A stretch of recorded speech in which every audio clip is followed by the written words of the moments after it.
नाजरीन, इस वक्त मैं मौजूद हूँ दरिया सिंध गुड्डू बैराज के मुकाम पर। हालिया होने वाले मानसून शदीद बारिशों के बावजूद दरिया सिंध गुड्डू बैराज में जो है पानी की सतह में मुसलसल इजाफा होता जा रहा है। इरिगेशन अमले के जानब से इस वक्त तक कोई भी मुमकिन जो है बंदों पर हिफाजती काम नहीं किया गया था। इस वक्त जो है इलाके मकीन बिल्कुल परेशान दिखाई दे रहे हैं। मजीद उनसे जानते हैं उनका क्या कहना है। भाई मेरे यहाँ पर कोई भी इंतजामात नहीं है। अभी आप जाकर देखेंगे ना, जो इनके जो दफ्तर हैं ना उनको ताले लगे हुए हैं, और जो हमारे नहवाई गांव हैं वो भी इस पानी की लपेट में आ चुके हैं, जिसमें अब्दुर्रहमान वागड़ का गाँव, मुख्तियार मज़ारी गाँव और जो दीगर गाँव हैं वो इस लपेट में आ चुके हैं। ना ज़िले इंतजामिया की तरफ से कोई हाई अलर्ट जारी किया गया है और ना ही इरिगेशन इंतजामिया के हवाले से। और कागज़ों में आप देखेंगे तो इनकी जो छुट्टियाँ हैं वो मनसूख कर दी गई हैं और एमरजेंसी नाफिज की गई है। और यहाँ की सूरत हाल यही है गुड्डू बैराज की, और इन बंदों की सूरत हाल यही है। आपको इरिगेशन का अमला कोई भी नज़र नहीं आएगा और ना ही ज़िले इंतजामिया का कोई अमला नज़र आएगा।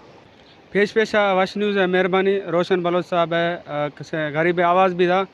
बिल्कुल सैलाब भी रेला है, दरिया एटमा पेशा और भी हवाएं वजह आफ है, सतह बिल्कुल बुलंद है। इरिगेशन इंतजामिया अञा ते कोई कारकर्दी वही न फेदस्ता फेशी साल सैलाब वजह काफ़ी नुकसान भी मर्द लोग लोटा शुदा इंतजामिया मुतालबा खनू के हिफाजती बंदे लफा जो इरिगेशन इंतजामिया मुलाजिम हवा अलर्ट खत। ये कोहे सुलेमान की पहाड़ी इलाके हैं, उनका भी जो पानी है वो दरिया सिंध में दाखिल हो चुका है। यहाँ का जो इरिगेशन अमला है वो अभी तक सोया हुआ है। किसी भी किस्म की जो है यहाँ पर इक़्तिदाम नहीं उठाया गया। हम आला हुकाम से मुतालबा करते हैं फिलफोर नोटिस लें, जैसे कि जो कच्चे के इलाके हैं उनको जो है ना सही से बंद जो है मुरम्मत किए जाएँ। नाजरीन, आपने शहरियों की बातें सुनी। उनका यही कहना था कि अब भी दरिया सिंध में निचले दर्जे का सैलाब मौजूद है, क्योंकि कोहे सलेमान का पानी यहाँ पे दाखिल हो चुका है। उसके बावजूद पानी में मुसलसल इजाफा होता जा रहा है।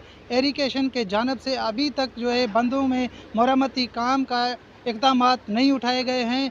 कैमरा टीम के साथ रोशन अली बलोच, वश न्यूज़, कश्मीर।